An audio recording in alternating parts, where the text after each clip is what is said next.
Hey everybody, Mark Vargo here for PremiumBeat. Filmmakers have been manipulating screen time for over 100 years.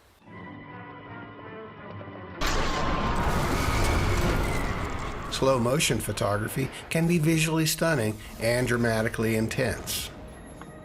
However, in this video, rather than slowing the action down, we're going to speed things up with time-lapse photography.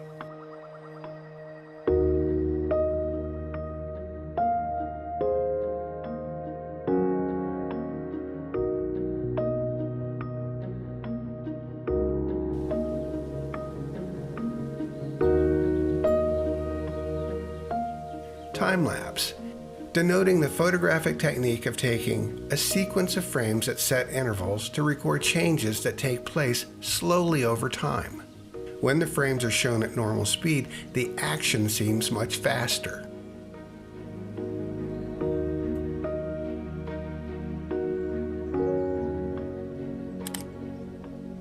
This video is for the intermediate filmmaker who wants to shoot basic time-lapse photography with a camera that has a built-in time-lapse animation feature, or any older camera that requires an aftermarket intervalometer.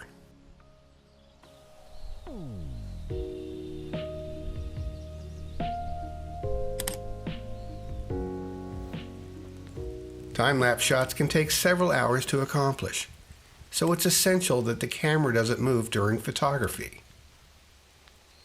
Use a sturdy tripod and place it on solid ground, concrete, or pavement. I have a carabiner under this tripod to hang weight for additional stability. Decks can vibrate, and sandy soil is bad for settling reasons. Charge your battery and make sure your filter is clean. Set your focus and exposure in manual mode.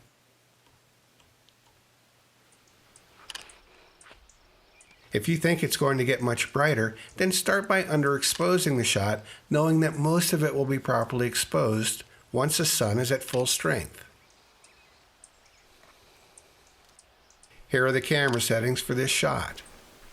ISO 200, f-stop 5.6, shutter speed 640, and the time-lapse interval is one exposure every 5 seconds. I'll also add a 2-stop polarizer to the front of the lens. Our local forecast is calling for large thunderstorms developing in the afternoon. I pointed the camera to the west, chose a wide lens, and framed for more sky than ground.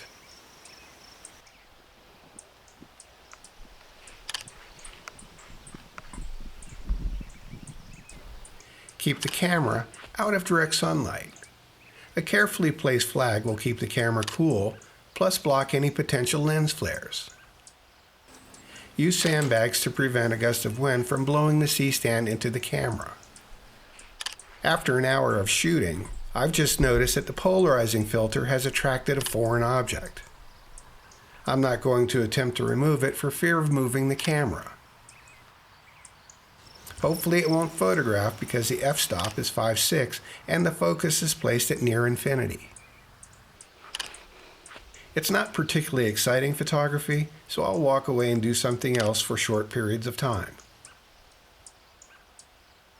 I was a little disappointed in this shot because thunderheads never developed, the cars are distracting, and there were long periods of land shadows. I do like how the clouds look coming at the lens. And that foreign object stuck on the filter did photograph after all.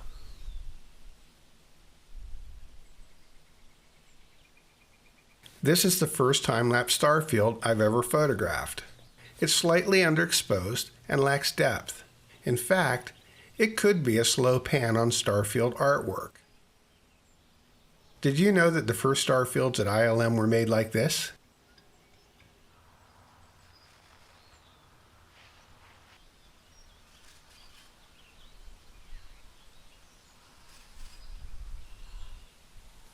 My second attempt included the horizon and a transition from day to night.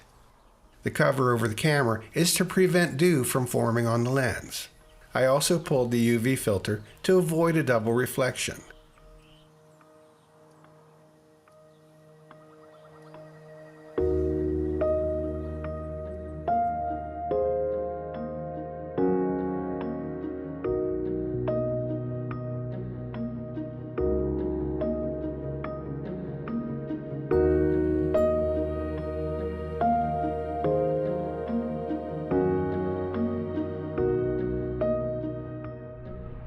Talk about speeding something up.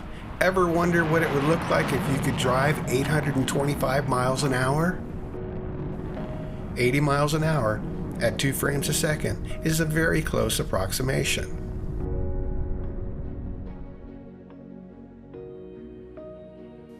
While I was shooting a tight shot on these clouds, I looked over and saw the sky catch on fire.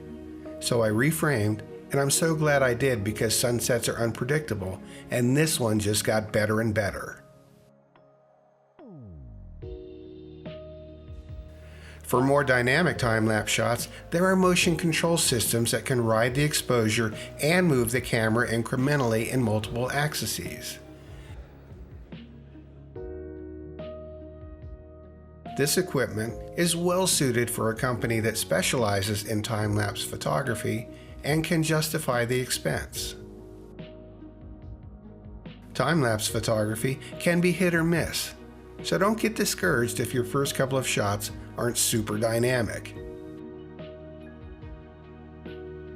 I like this shot because it has a natural fade to black, which is great because we're at the end of the video.